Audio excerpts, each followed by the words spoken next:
देव महादेव माता पार्वती के साथ होली खेलता है, मेरा कृष्ण कन्हैया राधा रानी के साथ होली खेलता है। शिव मंदिर में जाना है, चंदन अपनी जिंदगी में उतार कर रखो। शंकर भगवान को शिव मंदिर में जाना है, चंदन का जल शिव जी को एक लोटा चढ़ाना। एक बात अपनी जिंदगी में उतार कर रखो, शंकर भगवान को घी का दिया भी लगाओ तो तुम्हारे घर में जो असली घी हो, थोड़ा सा भले एक पत्ती लगाओ, भले इतनी सी बत्ती जलाओ, पर असली घी की जलाओ।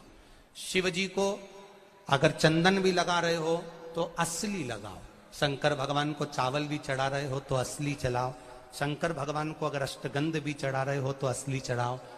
केमिकल का कोई चीज मेरे महादेव को मत चढ़ाओ जिससे भगवान शिव की मूर्ति नष्ट हो। ऐसी कोई चीज मेरे महादेव को ना चढ़ाओ। अगर शंकर भगवान के साथ आप होली खेल रहे हो तो चंदन का पानी शंकर भगवान को चढ़ाइए, अष्टगंध का जल भगवान शिव को चढ़ाइए। शिवालय में जाकर एक लोटा चंदन का जल शिव मंदिर में समर्पित करेंगे। भगवान शिव की भक्ति अपने अपने शिवालय में जाकर, मेरे सीहोर नगर के सारे निवासियों से कहना, सीहोर जिले के वासियों से कहना, हमारा आना मूल नहीं है। ये तो 5 मंदिर जाते हैं, एक नियम है, नहीं तो उसका कोई शोभा यात्रा या जुलूस का क्रम नहीं। 5 मंदिर में जाकर शंकर भगवान को चंदन का जल चढ़ाना, ये मूल है। महादेव से होली खेलना। आप भी भगवान शंकर के मंदिर जाइए और महादेव को एक लोटा चंदन का जल अवश्य चढ़ाइए। जो सीहोर जिले के निवासी हैं उनसे कहना है। बाकी क्या आप लोग तो होली बाबा के साथ मनाते ही हैं, जैसा मनाते हैं वैसा ही क्रम आप लोग रखें।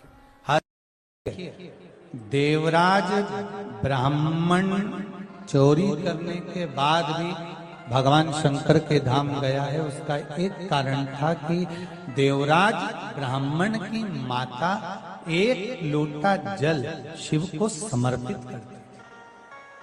कितना जल? जम के बोलिए जरा, एक लोटा। और आप सबको कहूंगा, शिव मंदिर में प्रतिदिन एक लोटा पानी, एक लोटा जल अवश्य अवश्य चढ़ाना।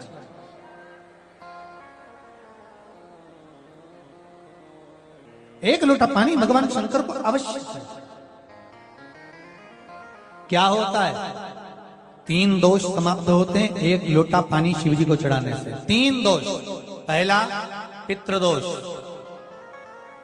दूसरा वास्तु दोष और तीसरा कालसर्प दोष।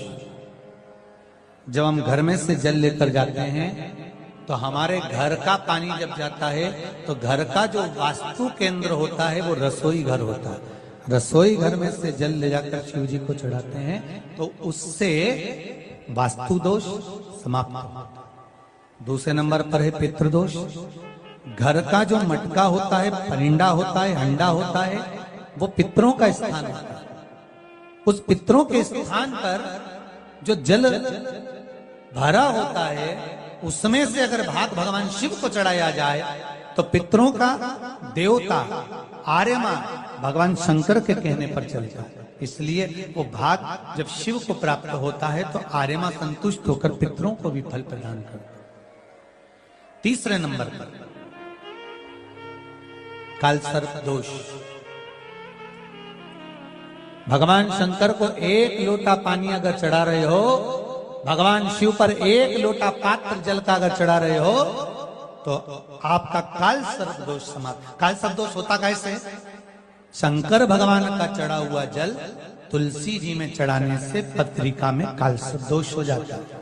जैसे माँ जो होती है ना, घर की जो माँ होती है, अगर गर्भ में बच्चा है, गर्भ में संतान है, और वो शिव जी पर अगर एक लोटा पानी, जैसे शंकर जी पर जल चढ़ाया, थाली में सारे भगवान को निला लिया, गणेश जी, देवी जी, शंकर जी, सारे देवताओं को एक ही थाली में रखकर स्नान कराकर वो शंकर का चढ़ा हुआ जल जब चढ़ाया जाता है, तुलसी जी में ले जाकर लोग डाल देते हैं, उससे जो बच्चा जन्म लेता है उस बच्चे की पत्रिका में कालसर्प दोष आ जाता है।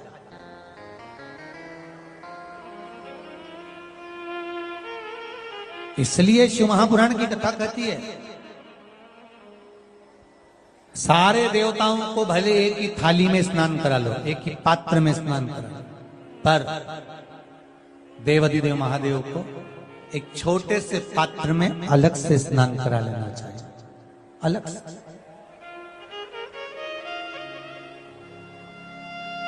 और उस पात्र का जल शिव जी को समर्पित करा हुआ जल तुलसी जी में नहीं डालना। तुम्हारे घर में जो पौधा हो, जो पौधा हो आप उसको उसमें समर्पित कर दो। जैसे बेलपत्री चढ़ाने के बाद जल चढ़ाना या जल चढ़ाकर बेलपत्र चढ़ाना। एक पत्र है, बड़ा सुंदर है, छोटा सा भाव, प्रश्न अच्छा है, आप सबके हित का।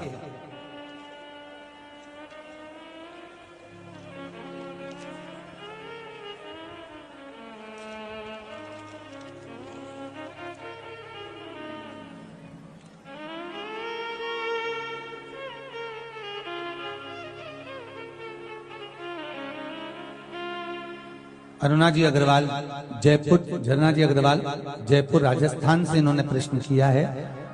गुरुदेव, दूध, कच्चा दूध केवल शिवलिंग पे चढ़ाना चाहिए या पूरे शिव परिवार पे चढ़ाना चाहिए? प्रश्न अच्छा है। और शिव महापुराण की कथा, रुद्राक्ष उत्सव चल रहा है, तो आप उसको समझें। दूध केवल शिवलिंग पे चढ़ाना चाहिए या जो शिवलिंग के आसपास में सभी परिवार विराजमान होता है उस पे भी चढ़ाना चाहिए?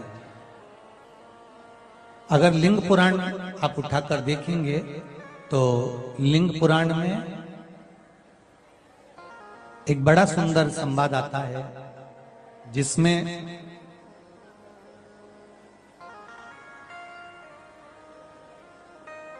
पीले कलर के शिवलिंग का वर्णन है। सफेद, लाल, पीला और काला, ये शिवलिंग का आपको पहले वर्णन करा है। ब्राह्मण सफेद मट्टी का शिवलिंग बनाता है, वैश्य पीली मिट्टी का शिवलिंग बनाता है, क्षत्रिय लाल मिट्टी का शिवलिंग का निर्माण करता है, शूद्र काली मिट्टी का शिवलिंग का निर्माण करता है। काली मिट्टी के शिवलिंग का निर्माण करता है। ये जो वर्णन किया गया है कि उसमें लिंग पुराण के अंतर्गत एक पीले शिवलिंग का वर्णन आता है कि पीला जो शिवलिंग होता है उस शिवलिंग का भाव कितना सुंदर बताया गया है। उसमें व्याख्यान वर्णन में आप अगर पढ़ेंगे देखेंगे लिंग पुराण के अंतर्गत तो उसमें आता है कि दूध जब आप देव अधिदेव महादेव के शिवलिंग पर समर्पित करते हो तो शिव महापुराण की कथा कहती है, लिंग पुराण कथा कहती है, नर्मदा पुराण, स्कंद पुराण, पद्म पुराण, अग्नि पुराण, सारी पुराणे वर्णन करती है। वराह पुराण, ब्रह्मवेत्ता पुराण, ये जितनी पुराणे सब वर्णन करती है कि जब शिवलिंग पर हम दूध चढ़ाते हैं तो केवल शंकर भगवान के शिवलिंग पर दूध चढ़ा देने से संपूर्ण परिवार पर दूध चढ़ जाता है। अलग से हमें कहीं चढ़ाने की जरूरत नहीं, अलग से हमें कहीं दूध ले जाकर चढ़ाने की जरूरत नहीं कि हमें गणेश जी को अलग से चढ़ाना पड़ेगा, देवी जी को अलग से चढ़ाना पड़ेगा, कार्तिकेय जी को अलग से चढ़ाना पड़ेगा या नंदी को अलग से चढ़ाना पड़ेगा। तो जो प्रश्न करा है झरना जी अग्रवाल जी ने, जयपुर राजस्थान से हैं, सुंदर प्रश्न करा है। और ये आपको ज्ञात होना चाहिए कि शंकर भगवान पर चढ़ाया गया थोड़ा सा भी दूध जल जो हम भगवान शिव को समर्पित कर रहे हैं वो केवल शिव के लिए नहीं रहता, केवल भगवान शंकर के लिए नहीं है, वो स्वयं 33 कोटि देवताओं को समर्पित हो जाता है, स्वयं 33 कोटि देवताओं को पहुंच जाता है।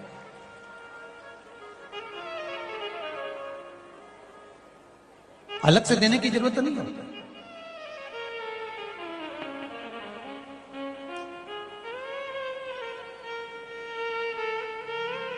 महाराज एक लोटा पानी, बेलपत्री आप शिवलिंग पर पहले चढ़ा रहे हैं, उसके बाद जल चढ़ा रहे हैं। दूसरा, जल चढ़ाने के बाद बेलपत्र चढ़ा रहे हैं।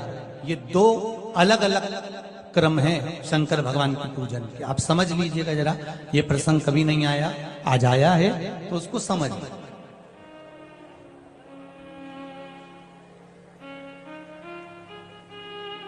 पहले बेलपत्र, उसके बाद में जल जो चढ़ाया जाता है, ये रोग मुक्ति के लिए चढ़ाया जाता है। काय के लिए चढ़ाते हैं अपन?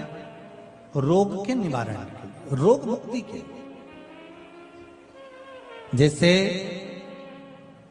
कोरोना महामारी के अंतर्गत अपन सबने स्मरण किया ऑनलाइन शिव महापुराण में कि एक वर्णन किया था कि अगर ज्यादा स्वास्थ्य गड़बड़ हो रहा है तो एक लोटा दूध था और एक लोटा पानी बेलपत्र रखकर फिर चढ़ाने का उस समय पर वर्णन किया था। आप लोगों ने, कई लोगों ने उसको किया भी और उसका लाभ आपको मिला। उसी तरह आप शिव मंदिर में जाकर दर्शन करेंगे तो दो चीजें अपने को दर्शन करने को मिलेगी। एक भक्त आता है शंकर जी के मंदिर में, लोग भाव से पहुंचते हैं तो पहले वो क्या करते हैं, पहले बेलपत्री चढ़ा देते हैं, फिर जल चढ़ा देते हैं। और एक भक्त जो शिव मंदिर में पहुंचता है पहले जल चढ़ाता है फिर बेलपत्र चढ़ाता है। दोनों का अलग अलग क्रम है, दोनों का अलग अलग भाव वर्णन है। पहला, अगर बेलपत्र चढ़ाया है और उसके बाद अगर आप शंकर भगवान पे जल चढ़ा रहे हो तो ये रोग मुक्ति के लिए होता है। जैसे बड़े रोग किसी को हो जाए, रोग किसी को घेर ले, तो वो बेलपत्री चढ़ाने के बाद फिर जल चढ़ाएगा तो उसको रोग थम जाएगा और फिर वो रोग आगे नहीं बढ़ेगा। श्री शिवाय नमस्तुभ्यं। स्वागत है आप सभी का आपके अपने चैनल में। यदि यह वीडियो अच्छी लगी तो वीडियो को लाइक करें, चैनल को सब्सक्राइब करें ताकि ऐसी अच्छी वीडियोस आप तक आती रहे। बगल में घंटी जैसे बेल आइकन बटन को प्रेस करना ना भूले। कमेंट बॉक्स में हर हर महादेव या श्री शिवाय नमस्तुभ्यं अवश्य लिखिए। धन्यवाद।